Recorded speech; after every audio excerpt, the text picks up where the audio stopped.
Sumainyo ang Panginoon. At sumayo rin.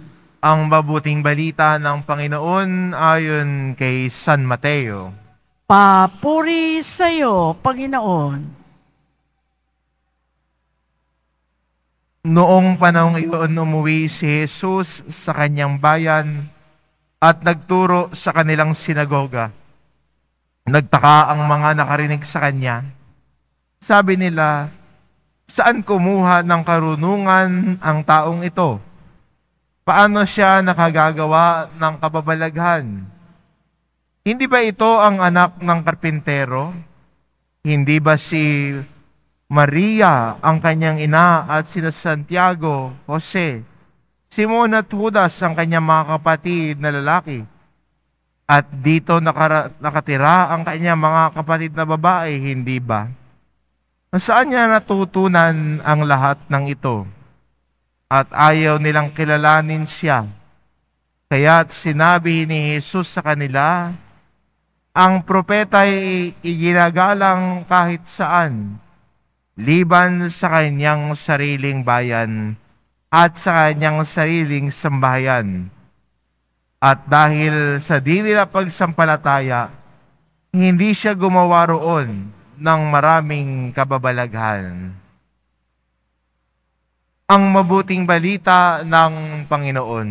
Pinupuri ka namin, Panginoong Hesu Kristo. Magsiupo ang lahat.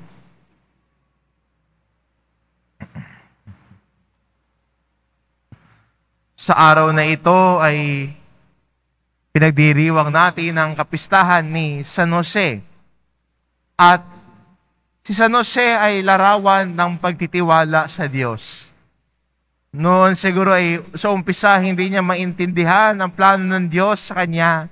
Bakit nangyayari sa kanya ang lahat? Na yung babaeng pakakasalan sana niya ay natagpuan niya nagdadalang tao.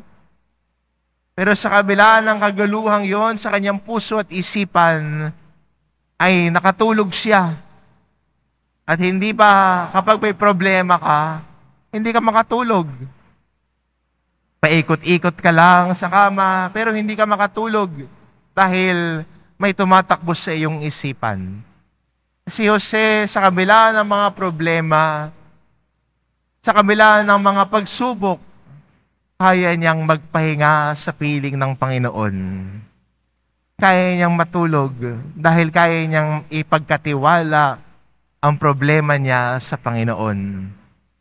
Kaya sa mga ebanghelyo, kung titignan natin paano nakikipag-usap ang anghel kay Jose sa isang panaginip. Laging sa isang panaginip, nakikipag-usap ang anghel kay Jose. At ang pakikipag-usap ng anghel kay Jose ay dumarating kapag merong problema. Kapag meron silang kinakaharap na suliranin, doon nakikipag-usap ang anghel sa kanya.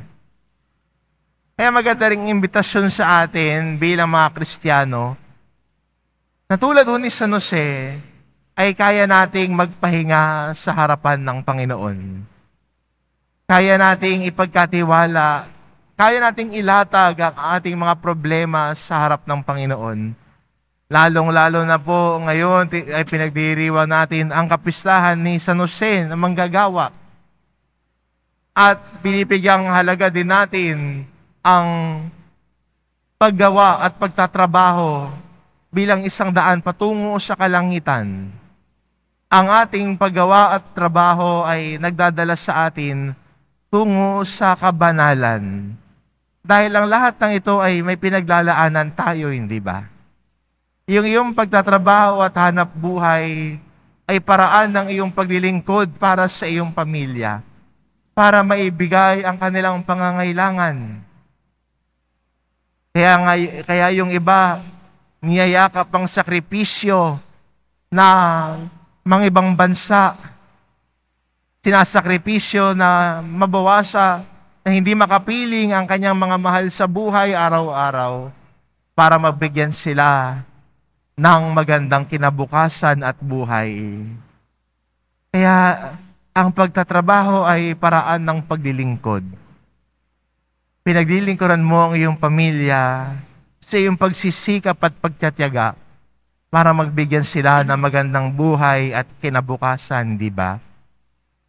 Pero ang magandang paalala din sa atin, tulad din ho ni San Jose, na minsan sa problema na sa ating pagtatrabaho, nakakaranas din tayo ng problema.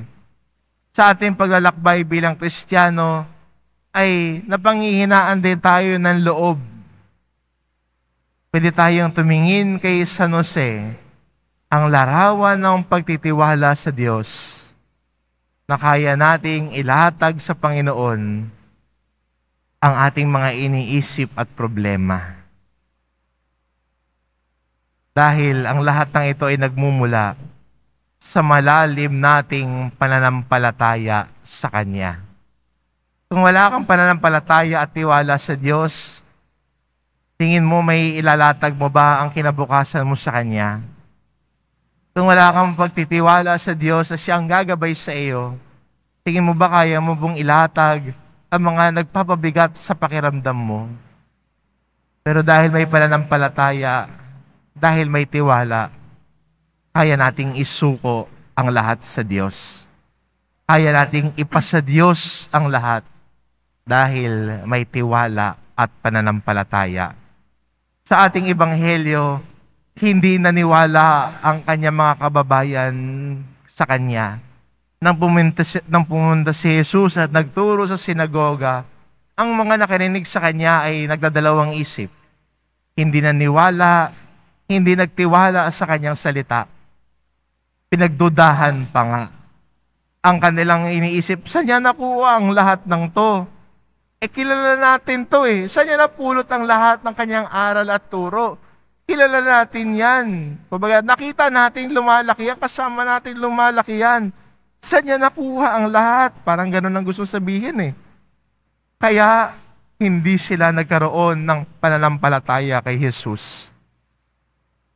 Maganda sa atin bilang Kristiyano ho ngayon, natularan ang halimbawa ni San Jose, ang ating bukang pusong pakikinig sa salita ng Diyos, ang ating lubos na pagtitiwala sa Diyos na gumagabay sa atin, ang Diyos na nangangalaga sa atin. Kaya kaya nating magpahinga sa kabila ng pagod sa ating paglalakbay, sa kabila ng pagod sa pagtatrabaho, kaya nating magpahinga sa harapan ng Panginoon. Sabi nga ho, kung pagod, hindi ho resign ang solusyon. Kung pagod, magpahinga.